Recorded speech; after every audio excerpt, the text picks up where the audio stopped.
None of the 20 from 30 years ago are on the present list. None. Zero.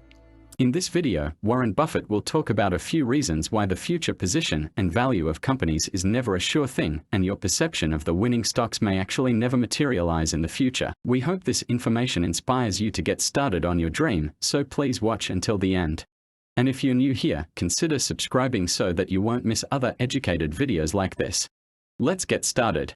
I would like to just go over two items that I would like particularly new entrants to the stock market to ponder just a bit before they try and do 30 or 40 trades a day in order to profit from what looks like a very easy game. I ran off a list of the 20 largest companies in the world by stock market value. Those names, a good many of which will be familiar to you, but they were led by Apple at slightly over $2 trillion. And it went down to the number 20th was worth 330 odd billion.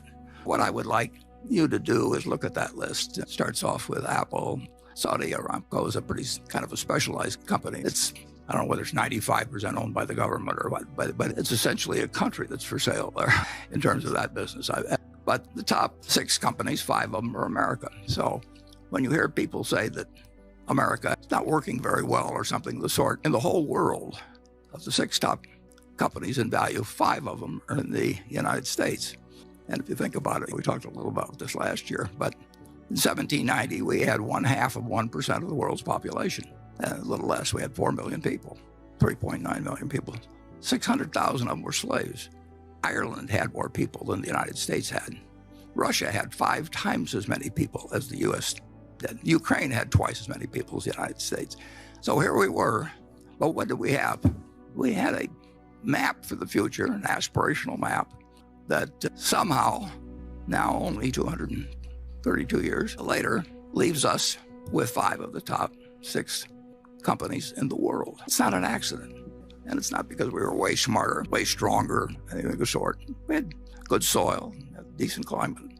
But so some of those other countries I named. And the system has worked unbelievably well. Just imagine thinking of 5 of the top 6 companies in the world ending up with a country that started with 0.5% of the population just a few hundred years ago. Buffett explains his view that the top companies of today may not be the top companies of tomorrow, and new investors would be wise to continuously study the fundamentals of a company to watch for change and competition. But what I would like you to do is look at that list for a minute or two, if you want to, and then make an estimate, make your own guess. How many of those companies are going to be on the list 30 years from now? Here they are, these powerhouses. And how many would you guess are going to be on the list? Well, it's not going to be all 20. It may not even be all 20 today or tomorrow. What would you guess? And think about that yourself. Would you put on 5, 8, whatever it would be? I would now invite you to look back a little more than 30 years and look at the top 20 from 1989. And if you look at the top 20 from 1989, there's 2 things that should grab your interest, at least 2. None of the 20 from 30 years ago are on the present list. None. Zero.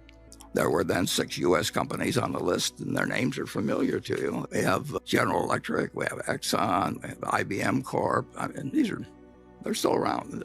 None made it to the list 30 years later, 0. And I would guess that very few of you would have put down 0. And I don't think it will be 0.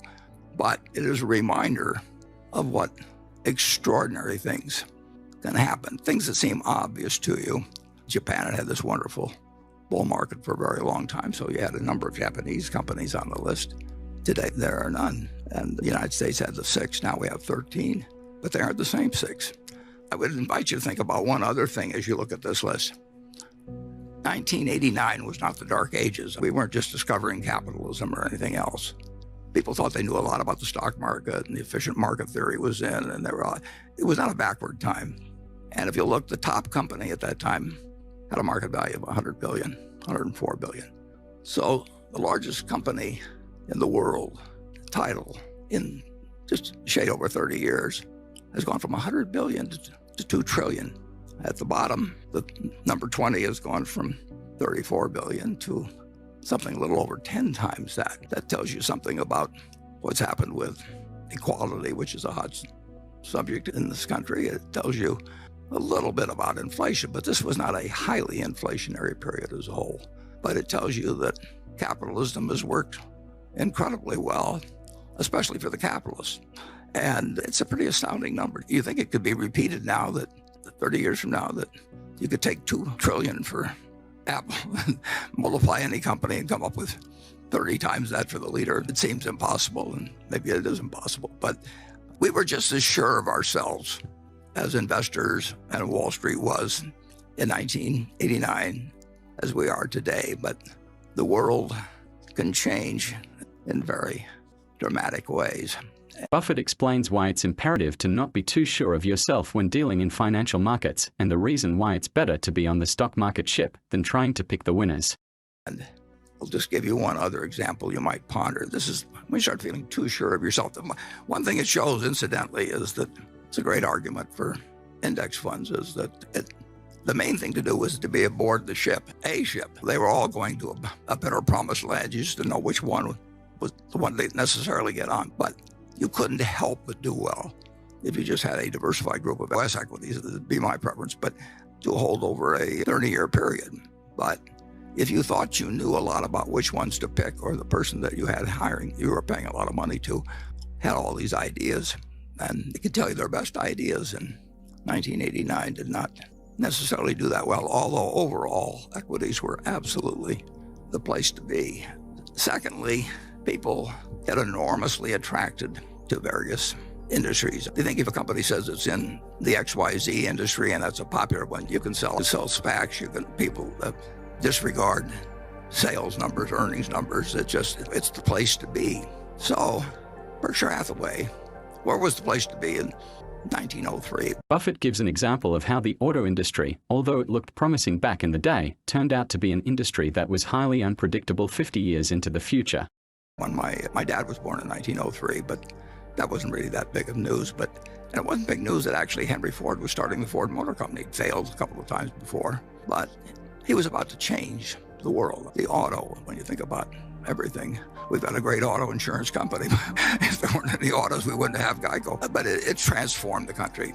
And Henry Ford brought in the $5 daily wage, and that was a huge thing. Assembly lines, everything, autos came along. So let's just assume that you had seen a quick glance back in 1903 of all the interstate highways, 290 million vehicles on the road in the United States. You know, everything about it. And said, this is pretty easy. It's going to be cars. It's going to be autos. We own a company called Marmon. We bought it from the Pritzker family some years ago. Pritzkers had built this business from many companies that they'd acquired. And the name of their company was Marmon. And I don't know exactly why Jay and Bob decided to name it Marmon, but they did own a company called Marmon. They owned this company Marmon, which in 1911 had been the company whose car won the first Indianapolis 500. Maybe that's why they called it Marmon. They were proud of the fact that the company in 1911 won the first Indianapolis 500. It also was the company that invented the rear view mirror. I'm not sure whether that was a big contribution to society, and certainly around your household. Rear view mirror, you don't want to emphasize too much. But the car that was entered in the Indianapolis 500, the guy who normally sat next to the driver and looked backwards to tell what the competitors were doing, he was sick, so they invented the rear view mirror. So let's just assume that you decided that autos were this incredible thing, and someday there'd be an Indianapolis 500, and someday they'd have rear view mirrors on cars, and someday 290 million cars would be buzzing around the United States, or autos, or the county trucks there. And so I decided to look at the history, and I thought I'd put up the list of auto companies from over the years. And I was originally going to put up just the ones that were the M's, but I just decided to put up the ones that started with MA. And as you can see, there were almost 40 companies that went into the auto business, just starting with MA. Selling cars in the 1930s were really quite special. But in any event, there were at least 2,000 companies that entered the auto business because they clearly had this incredible future. And of course, you remember that in 2009, there were 3 left, 2 of which went bankrupt. So there is a lot more to picking stocks than figuring out what's going to be a wonderful industry in the future. The Maytag company put out a car. Allstate put out a car. DuPont put out a car. There was a Nebraska Motor Company. Everybody started car companies, just like everybody's starting something now that can be where you can get money from people. But there were very few people that picked the winner or got the opportunity for it. At Ford Motor, Henry Ford had a few partners, and he really didn't like them, so he figured away the beginning of the auto finance. That's a long story, but we won't get into that. But you couldn't buy into Ford Motor, and of course General Motors became the dominant company. Finally, when Henry Ford did not really make the shift from the Model T to the Model A, did not work very well. So I just want to tell you, it's not as easy as it sounds. If you found value in this video, we would like to give you another interesting video for you to enjoy next. We would, however, highly appreciate it if you could like this video and share it with your friends on social media. Don't forget to subscribe if you are new here so you won't miss another one of our videos. The more you learn, the more you earn.